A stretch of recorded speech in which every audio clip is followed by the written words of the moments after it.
Good morning बच्चों। आज हम करेंगे आपकी ये नई हिंदी रीडर की बुक है हिंदी सरिता। उसमें पाठ 1 है असली ज्ञान। क्या है पाठ का नाम? असली ज्ञान। तो देखिए इसके पहले तो कठिन शब्द देख लीजिए क्या है इसके। दाता, गणित, ज्ञान, भूगोल, विज्ञान, अनमोल, इतिहास, गीता, अभिमान, रामायण। ये इस पाठ के आपके वो कठिन शब्द हैं जो आपको आपकी नोटबुक में लिखने हैं। ठीक है, अब देखिए हम कविता स्टार्ट करते हैं। असली ज्ञान क्या होता है ये बताया गया है इसके अंदर। देखिए, विद्या है ज्ञान का दाता। विद्या क्या है? विद्या से हमें क्या मिलता है? ज्ञान मिलता है। तो विद्या क्या है? ज्ञान का दाता। ज्ञान हमें विद्या से आता। विद्या से हमें क्या आता है? ज्ञान आता है। पढ़कर अंग्रेजी और विज्ञान बनते हम हैं व्यक्ति महान। पढ़कर अंग्रेजी और विज्ञान बनते हम हैं व्यक्ति महान बनते हैं। जब हम इनको पढ़ेंगे तब हमारी नॉलेज बढ़ेगी, ज्ञान बढ़ेगा, तो हम क्या बनेंगे? व्यक्ति महान बनेंगे। विद्या है ज्ञान का दाता, ज्ञान हमें विद्या से आता। पढ़कर गणित और भूगोल, पढ़कर गणित और भूगोल बनते हम मोती अनमोल। अनमोल मतलब क्या होता है?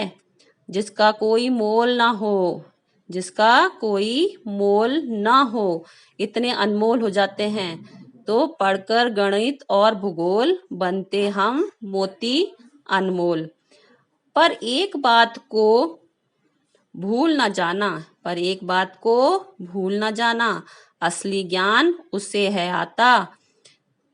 असली ज्ञान उसे है आता जिसका गीता रामायण से नाता। हम स्कूल में तो हम ये ज्ञान प्राप्त करते हैं, ठीक है, ये भी ज्ञान बहुत जरूरी है, लेकिन इसके साथ में हमें हमारा ये भी ज्ञान होना बहुत जरूरी है। पर एक बात को भूल न जाना, असली ज्ञान उसे है आता जिसका गीता रामायण से नाता। जिसका गीता रामायण से नाता, पढ़कर उनको जो अपनाता, असली इंसान वही कहलाता। इसको हम ये तो पढ़ते ही हैं, स्कूल में तो हम ये पढ़ते हैं, अंग्रेजी, विज्ञान, गणित और भूगोल, ये तो पढ़ना ही हमें, ये तो हमारा सांसारिक ज्ञान तो है ही। लेकिन हमारा इससे गीता और रामायण से हमारे संस्कार अच्छे होते हैं। आपने रामायण देखी भी होगी, टीवी पे आई थी ना, तो उसमें क्या था? इसमें किसका चरित्र बताया था? देखो, राम का, राम, सीता, लक्ष्मण, भरत, शत्रुघ्न, इनके चरित्र देखो कितने सुंदर सुंदर चरित्र थे जिनको हमें अपनाना है। तो पढ़कर इनको जो अपनाता, असली इंसान वही कहलाता।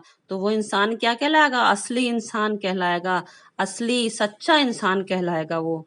ठीक है, तो आपको ये कविता समझ में आ गई होगी और आपको बहुत अच्छी भी लगी होगी। तो आपको ये कविता याद भी करनी है, ठीक है। और ये आपके पाठ के जो हैं शब्दार्थ हैं, दाता, ईश्वर, महान, अच्छे काम करने वाला व्यक्ति, इतिहास, बीता हुआ कल या भूतकाल, और अभिमान, गर्व, अनमोल, जिसका कोई मोल ना हो। ये क्या है? इनके अर्थ हैं। शब्दार्थ मतलब क्या होता है? इनका अर्थ। तो आपको ये याद भी करना है। और आपकी नोटबुक में कठिन शब्द पहले हेडिंग डालेंगे और ये कठिन शब्द लिखेंगे, फिर बाद में शब्दार्थ की हेडिंग डालिए अपनी नोटबुक में और फिर ये लिखेंगे। प्रॉपर होना चाहिए, ठीक है। Thank you.